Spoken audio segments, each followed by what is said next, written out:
when I was 18, yeah, you want eye candy, but you want the whole scene to be lit. Now, honestly, fuck the eye candy off.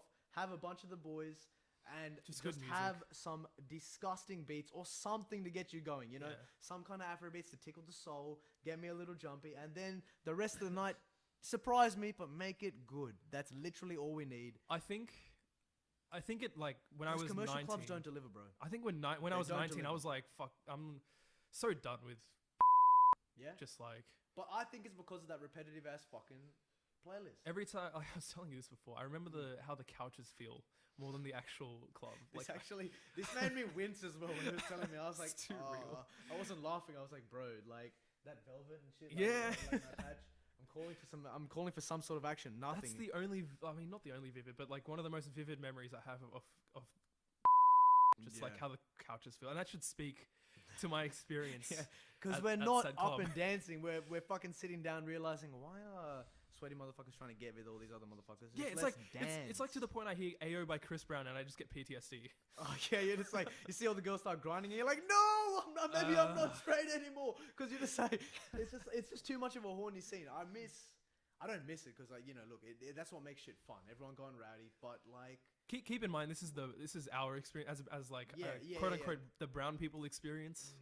Yeah, the commercial. The clubs that we tend to frequent. We need more of those underground parties. No, maybe not that. We need that underground scene to be more prevalent. Yeah. So okay, at 19, I think us and a few other friends, we kind of made that switch from like clubbing to organized events where 100. Now we're talking real shit. Yeah. Now we're talking some real fucking vibes. Yeah, yeah. And like while I jumped into it at 19, this shit had been happening for like years before, bro. Yeah, like years and years before. It's just like you only discover it. You only seen it, man. Yeah. You think it existed when you find that didn't come out right, but you think that shit only just started. No, that has been cooking up and building its own culture. Like, and when you come into it late, you're like, oh my god, there's so much here. And you start talking to some of the older boys, and they tell you how it used to be and like what it is now, and then what they think the future is going to be like. Yeah, it's quite interesting because like.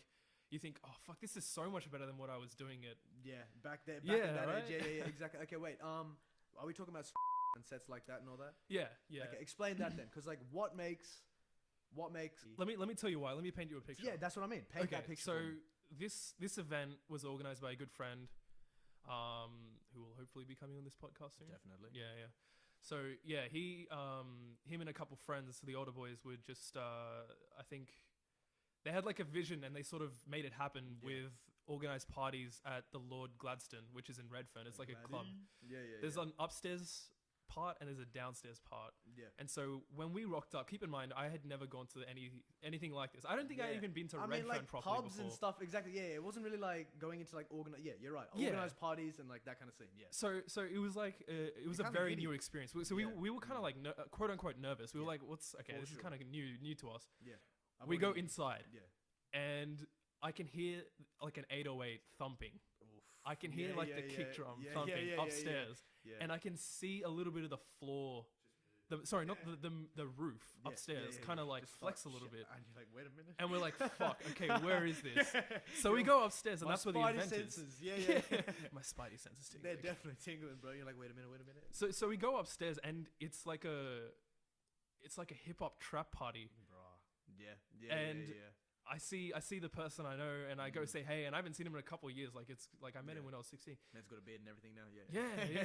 I had long hair at the time, and he's like, bro, you grew your hair out. I haven't seen you in ages. Such a wholesome scene as well when you see all the boys are like. Yeah, I don't think any of us expected. I mean, I don't think he's expected to see me there, but I was like, I saw him posted on. This is how I found out. I saw him posted on Facebook, and I was like, I'm so sick of shit.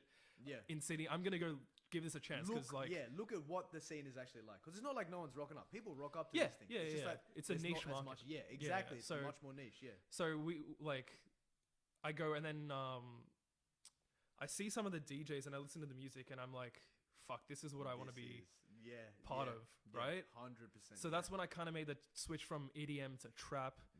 To hip hop trap, that sort of thing. So why do you reckon is there like a one sort of statement? Obviously, I'm not trying to like chisel you down to get your actual definition, but why do you reckon? Is it because like seeing their reaction in terms of like 100%. Yeah, exactly. Seeing that sort of like that's what I mean. You mold your own like because you're doing it professionally in that sense, right? So like when you see that sort of reaction, you're just like, how can it not affect your own taste? Sort of, is that a thing? Yeah, I mean, Like, yeah, it was such a formative experience. Like, and that was just one underground party that was probably happening in Sydney. There were at the same time there were probably they're so underground many more. motherfuckers. We never know. Exactly. Yeah, you're gonna find them. Yeah. When I say underground, I don't mean to sound douchey, but No, they're fucking fat. I just mean that no, not people mainstream. Yeah, exactly. Yeah. They're not fucking. There's like a literally. niche market for it, that sort of thing. So Yeah. I think the biggest thing was watching the crowd and seeing that these people aren't just trying to hook up with each other.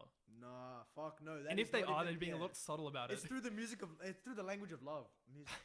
Bro, that Yeah, came good one. out sideways. Yeah, sick one. yeah. But honestly, yeah, like you go there to have a good time, and then if anything happens, it happens for the like They're there for the love of the music. fucking vibes. Exactly. Exactly. 100%. Oh my days. We need that scene to be more prevalent, and you're trying to be a part of that. Yeah, I guess so. Yeah. From there, it kind of started going to more like the subsequent parties, and then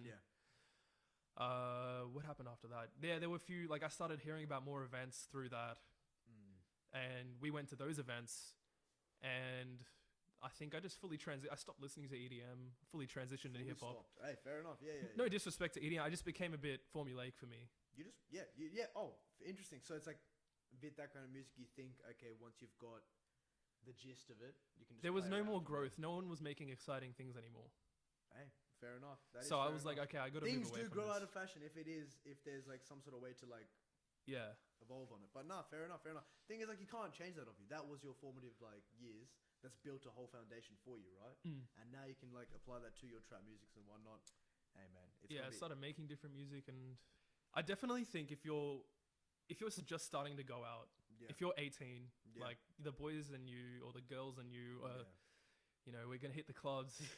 You're looking at me and I'm like, I know where we're going now. Darling Harbour Wharf. Yeah. And you're discussing like how many bitches we're gonna try hook up with, and then people throwing numbers like 17, and then when you get out, no one's hooked up with anyone, and everyone's being a sad boy outside. Like, oh you my don't god, even I get was let so close, bro. I swear to God, bro. If you gave me 20 more minutes, you would have finished hooking up with the other dude. Get over yourself, bro. Like No, that. she wasn't. Yeah, exactly. Sorry, Yeah. King. Sorry, my No, guy. she wasn't. Move the fuck on. Let's get crazy and try to get the video we're gonna hit.